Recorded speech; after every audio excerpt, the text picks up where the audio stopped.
This is going to explode in Washington. Will the Commanders make the right decision or repeat the mistakes of the past? Buckle up, Commander Nation. The new front office has 3 bombs in their hands, and one bad decision could send the team back to the NFC East hell. First, will they bring in a veteran edge who brings more drama than an episode of Love and Hip Hop? The guy ditched his last team like it was Tinder on a drunken night. Do we really want someone who puts his wallet above the shield? Dan Quinn is building a blood and bone culture, and this signing would be gasoline on the fire. Do we forsake our values for a famous name? Stay tuned. This is getting hot. But this doesn't end here. Imagine this, a future Hall of Famer, 33 years old, arms like tree trunks, roaming FedEx Field. Wet dream or financial nightmare? A beast with 17 sacks last year could land in D.C. But will he last 2 seasons? Because if our star QB renews in 2026, guess who will be bankrupt? And would you risk the future for an immediate ring? And here comes the final blow. 2 legends, a linebacker with more tackles than my student loans and a TE who saved Jaden Daniels more times than Tylenol, want renewal. Do they deserve to stay even though their knees sound like a bag of Fritos? Watch out! If they let them go, who will guide the rookies? Who will step up on 3rd down? This decision defines if we are sheep or wolves. Click subscribe or witness the biggest mistake since the GI deal. Controversial signings? Epic renewals? We unmask everything in 3, 2, 1. Activate the bell, Commander Maniac. Or go explain to your aunt why we're back in the shadows. Attention, Commanders. Why do they keep insisting on ideas that would hurt the team? I'll tell you the whole truth. Oh no, folks! What's going on with these analysts and their disastrous proposals for the Washington Commanders in free agency? Who in their right mind thinks that bringing in Reddick, a problematic edge, would be a good idea? I'm telling you, this is a recipe for disaster. First, ESPN drops the bomb. Matt Bowen says Reddick is the best fit for Washington. But wait! Have they already forgotten the holdout he staged last year with the Jets? The guy ditched his team in preseason, missed 7 games, and ended up with 1 sack in 10 games? 1 sack! And they want to pay him millions? It's a joke! Now I ask you, do you really think Dan Quinn and Adam Peters, who are building a culture of work and commitment, would bring in a player who prioritizes his wallet over the team? Reddick showed in New York that he doesn't care about leaving his teammates stranded. And it's not just me saying this, the facts scream it. He lied to the Jets about his contract, forced a renegotiation, and when he played, nothing! Invisible! Is that what we want in Washington? And watch out! I don't doubt his talent.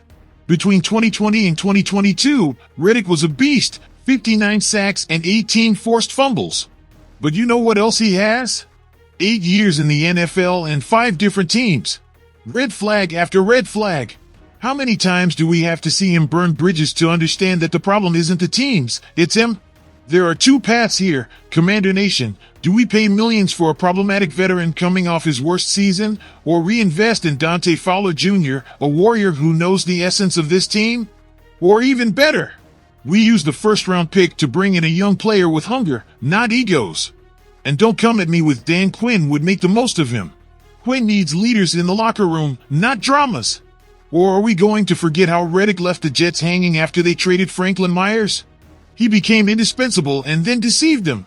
Is that the example for our rookies? Of course not. And now I throw the question to you, fans. Would you support signing Reddick, risking the team's chemistry, or demand that the Commanders keep building from the ground up with players who bleed for the jersey? Comment below. To close this topic, Adam Peters said they will look for good players and better people. Reddick doesn't meet even half of that. Don't even get close to him with a 300-meter pole. Or do you want another disaster like Albert Hainsworth? The answer is clear, Commanders. Is the franchise about to bring a monster to the Hall of Fame to break the curse? I bring you the scoop that will shake the NFL. You're seeing it here first. Khalil Mack, one of the most lethal linebackers of the last decade, could wear burgundy and gold in 2025? Yes, you heard right. According to Gary Davenport of Bleacher Report, the Commanders are eyeing to sign this 33-year-old LD monster who is still destroying quarterbacks like he's 25.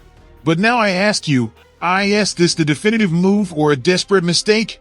I tell you this, Washington has a window of opportunity before Jaden Daniels, our hope at QB, signs a mega contract that ties our hands.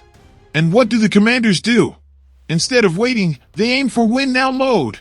Khalil Mack, although in his 30s, comes off 17 sacks in 2023 and 3 consecutive Pro Bowls. Who cares about age if the guy is still a beast? Not even Dante Fowler Jr., who gave us 10.5 sacks, could fill the hole in our defensive corridor. But here's what worries me. Mack is 33 years old. Will he withstand 2 intense seasons while Daniels grows? Watch out! We don't have another edge rusher with more than 5 sacks last season. Would we trust a veteran who, although legendary, could physically collapse? But listen, what if we sign him for a few years and let his legacy teach the rookies? Imagine a young prospect learning from Bobby Wagner, Fowler, and Mack. Iron sharpens iron, community. And watch this. Khalil Mack has never gone far in the playoffs. Could Washington be his ticket to the Super Bowl? With Daniels on the rise, a renewed defense, and this thirst for glory? I believe so.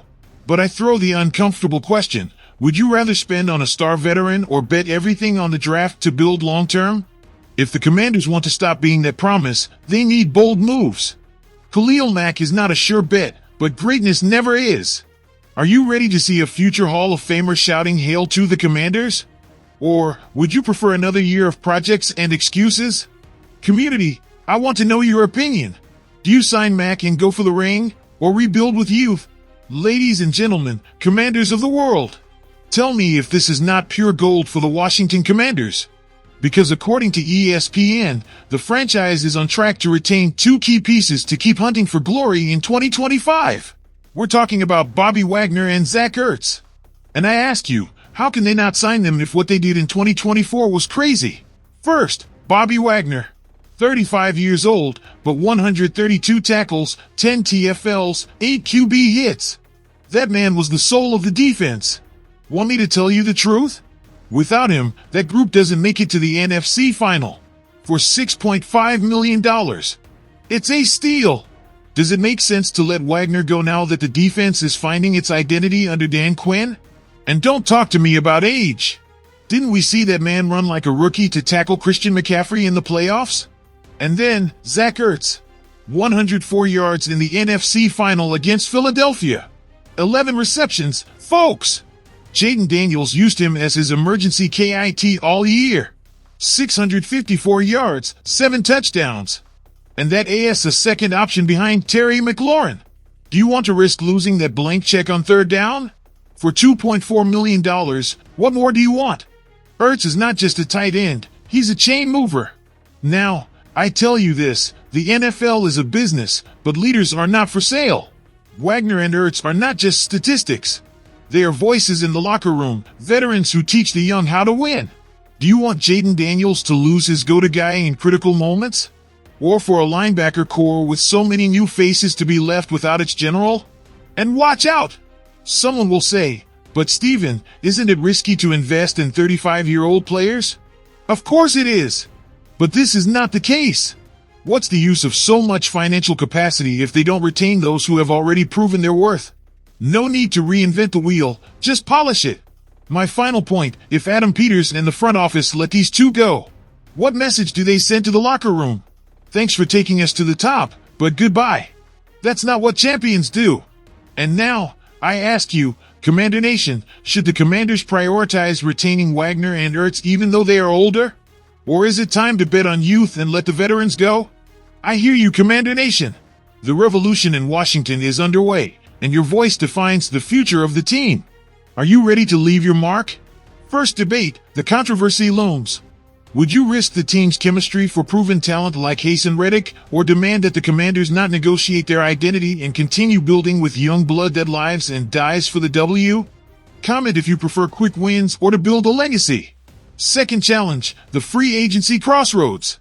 Would you support an aggressive move like signing Khalil Mack to go for the ring this 2025? Or do you think it's time to reset with hungry prospects that bring a new ERA to DC? Debate, star veterans or hungry youth? Final decision, how long to keep icons like Bobby Wagner and Zach Ertz? Is their leadership worth keeping to guide the young, or is it time to give way to new blood? Your opinion nourishes the team. If you breathe burgundy and gold, join this family. Subscribe, activate notifications, and comment your strategies. This is your home, your team, your legacy. Do we build the next dynasty together or bet everything for immediate glory? And remember, hail to the Redskins!